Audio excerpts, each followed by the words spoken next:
चलो इधर ध्यान दो।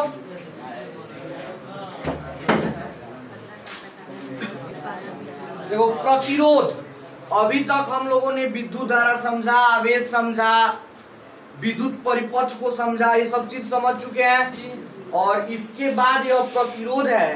तो प्रतिरोध देखो नाम से ही स्पष्ट हो रहा है, प्रतिरोध यानी विरोध, नाम से ही स्पष्ट है।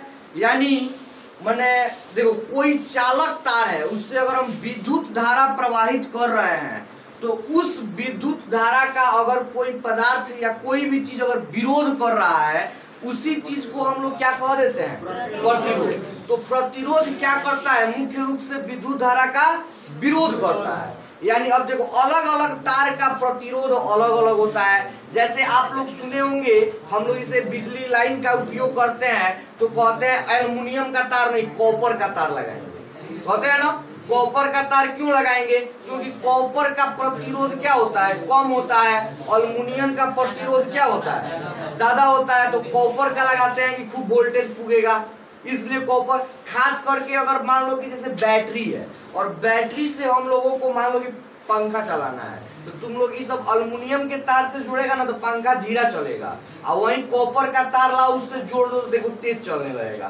क्यों तेज चलने लगेगा? क्योंकि उसमें जो प्रतिरोध है कम है, तो उसमें प्रतिरोध कम है तो धारा ज्यादा जाएगा, और जिसमें प्रतिरोध ज्यादा है उसमें धारा कम जाएगा, इसलिए वह स्लो चलता है और कॉपर के तार में तेज चलता है। तो प्रतिरोध देखो यहाँ पे चालक पदार्थ का वह गुण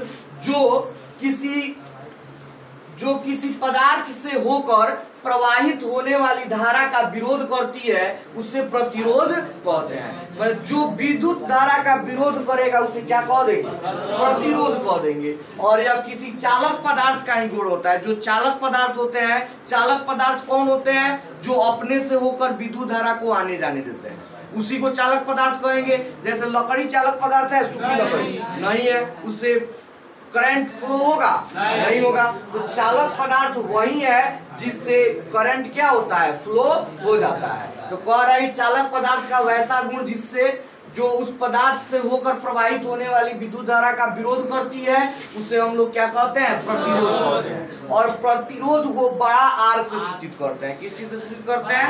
बड़ा आर से सूचित करते हैं। और प्रतिरोध का एसआई मात्रक क्या होता है? ओम होता है। और ओम को हम लोग ऐसे लिखते हैं। ओम को ऐसा अगर चिन्ह प्रतीक भेटाए तो बोलेंगे अब क्या लिखा हुआ है? ओम लिखा हुआ है। आगे मिलेगा 2 ओम 4 ओम। आगे प्रतिरोधों का संयोजन जब हम लोग पढ़ेंगे, श्रेणी क्रम संयोजन और समानांतर क्रम संयोजन। अब यहाँ पे देखो, अगर मान लो कि कोई चालक तार है, क्या है? चालक तार है, और उस चालक तार का विभवांतर भी है। उस चालक तार का विभवांतर क्या है? भी है। जैसे मान लो कि यह कोई चालक तार हो गया, और यह जब चालक तार है तो इसका कुछ न कुछ विभवांतर होगा। विभवांतर का परिभाषा क्या बताए थे?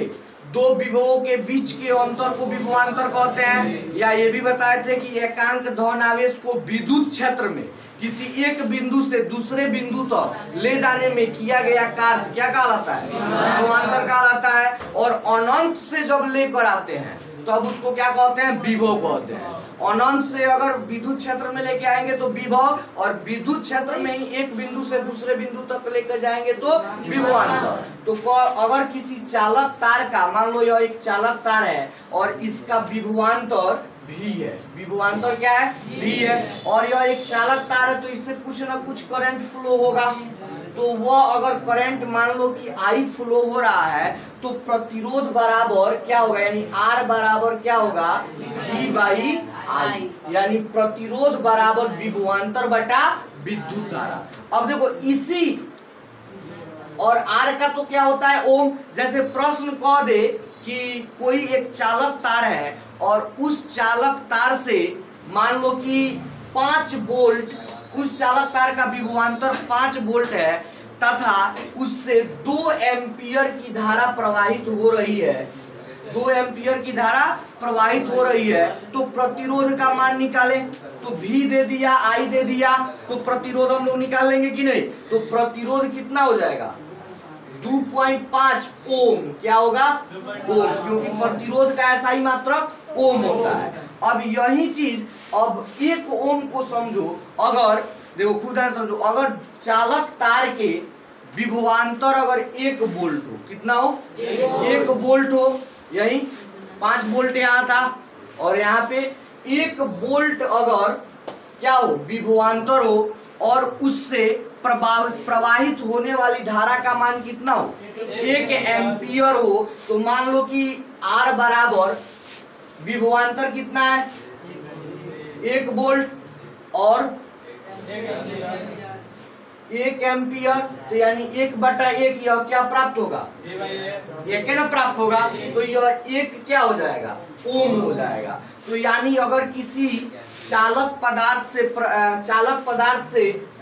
पदार्थ का विभवांतर 1 वोल्ट हो तथा उससे प्रवाहित होने वाली धारा का मान कितना हो 1 एम्पियर हो, तो जो उस चालक पदार्थ का प्रतिरोध होगा उसे हम लोग क्या कहेंगे 1 ओम। आर का मान यही ना आया, तो यानी इसका जो प्रतिरोध होगा उसी को हम लोग क्या कह देंगे 1 ओम। तो 1 ओम आप लोग समझ गए। इसके बाद बात करते हैं कि जो प्रतिरोध होता है वह किन किन बातों पर निर्भर करता है, यानी प्रतिरोध को प्रभावित करने वाले कारक, प्रतिरोध को प्रभावित करने वाले कारक। तो प्रतिरोध को सबसे पहले 1 नंबर पे यहाँ पे क्या दिया, चालक तार की लंबाई, क्या लंबाई। प्रतिरोध किस चीज पे डिपेंड करेगा, लंबाई पे डिपेंड करेगा। जैसे बताओ लंबाई बढ़ेगा तो प्रतिरोध क्या होगा बढ़ेगा। मान लो कोई तार है, हम यहाँ से प्लग फंसा के यहाँ पे जोड़ दिए, तो यह थोड़ा दूर की दूरी, और मान लो यहाँ से तार को हम ले गए सरिसुआ, सरिसुआ ले जाके जोड़ रहे हैं, तो बताओ कहाँ बिजली कम पहुंचेगा, यहाँ कम पहुंचेगा कि वहां पे कम पहुंचेगा, वहां पे कम पहुंचेगा। क्यों, क्योंकि तार की लंबाई बहुत ज्यादा होगी, तो तार की लंबाई ज्यादा होगी तो उसका प्रतिरोध भी ज्यादा होगा, प्रतिरोध ज्यादा होगा तो धारा का मान कम होगा ना। तो यही चीज इसकी लंबाई पर डिपेंड करता है, यानी लंबाई चालक तार, कोई तार हो अगर उसका लंबाई बढ़ेगा तो प्रतिरोध क्या होगा बढ़ेगा। प्रतिरोध क्या, लंबाई बढ़ेगा तो प्रतिरोध बढ़ेगा, और लंबाई घटेगा तो प्रतिरोध घटेगा। यानी कह सकते हैं कि किसी चालक पदार्थ का प्रतिरोध उस चालक के लंबाई के सीधा समानुपाती होता है, यानी R समानुपाती L, लंबाई के R समानुपाती L, यानी समानुपाती का मतलब L बढ़ेगा तो R बढ़ेगा और L घटेगा तो R घटेगा। बात समझ में आ रहा है। दूसरा चीज कह रहा है कि चालक के अनुप्रस्थ परिच्छेद के क्षेत्रफल पर निर्भर करता है। तो यहाँ पे देखो अनुप्रस्थ परिच्छेद क्या है, मान लो कि यह कोई चालक पदार्थ है, यह कोई चालक पदार्थ है, तो इसमें यह वाला जो भाग दिख रहा है ना, इसी को बोलते हैं अनुप्रस्थ। जैसे मान लो कि यह जो मार्कर है यह क्या है, कोई चालक पदार्थ है, तो इसमें यह वाला क्षेत्रफल दिख रहा है, तो यही वाले क्षेत्रफल को हम लोग क्या कहते हैं अनुप्रस्थ परिच्छेद।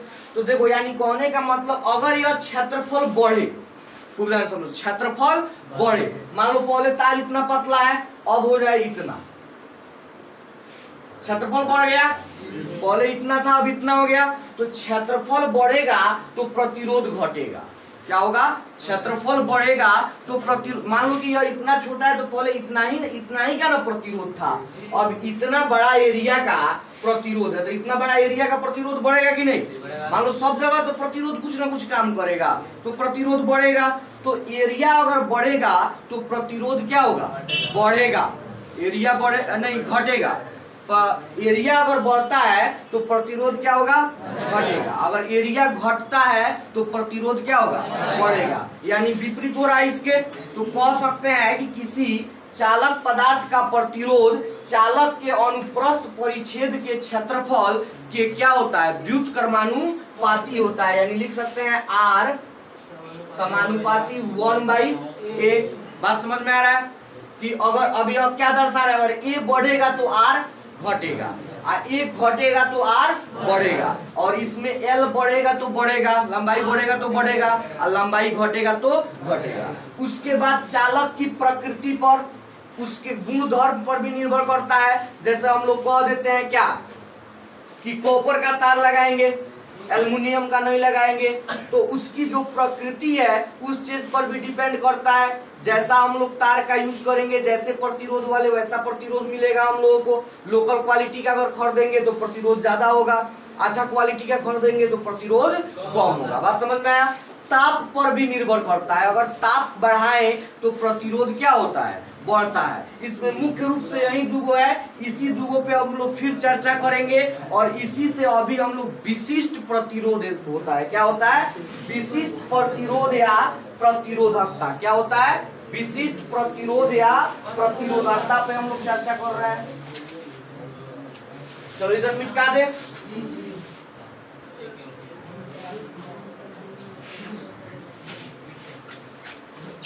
हेडिंग डाल लो तब, विशिष्ट प्रतिरोध, विशिष्ट प्रतिरोध या प्रतिरोधकता। ठीक है।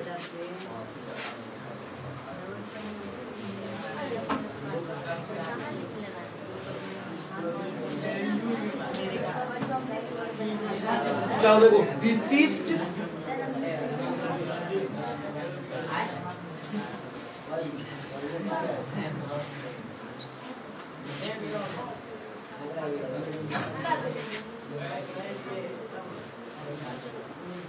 विशिष्ट प्रतिरोध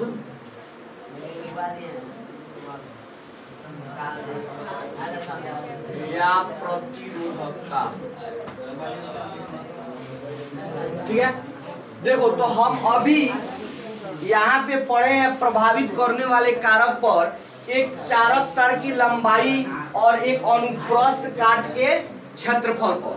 तो अभी हम लोग जानते हैं, यहाँ पे हम लोग लिख देंगे कि हम जानते हैं कि किसी चालक तार का प्रतिरोध उसके लंबाई के सीधा समानुपाती होता है। तो लंबाई के सीधा समानुपाती होगा, यानी R समानुपाती L, समीकरण नंबर 1। और उसके नीचे लिखेंगे तथा उसके अनुप्रस्थ परिच्छेद के क्षेत्रफल का व्युत्क्रमानुपाती होता है, अर्थात R समानुपाती 1/a, समीकरण नंबर 2। समीकरण 1 और 2 से क्या लिखेंगे यहाँ पे? समीकरण 1 और 2 से। तो समीकरण 1 और 2 से क्या हो जाएगा? R समानुपाती L/a हो जाएगा। अब देखो, जब समानुपाती हटता है तो कोई ना कोई नियतांक आता है। जैसे हम लोग कूलम्ब के नियम में देखे थे, कूलम्ब के नियम में क्या नियतांक आ गया था? K आया था। तो वैसे ही यहाँ पे कोई ना कोई नियतांक आएगा। तो चलो, तो R बराबर एक नियतांक होता है जिसको रो कहते हैं। क्या कहते हैं इसको? रो। क्या कहते हैं? रो। तो रो L/a, जहां रो एक नियतांक है। रो क्या है?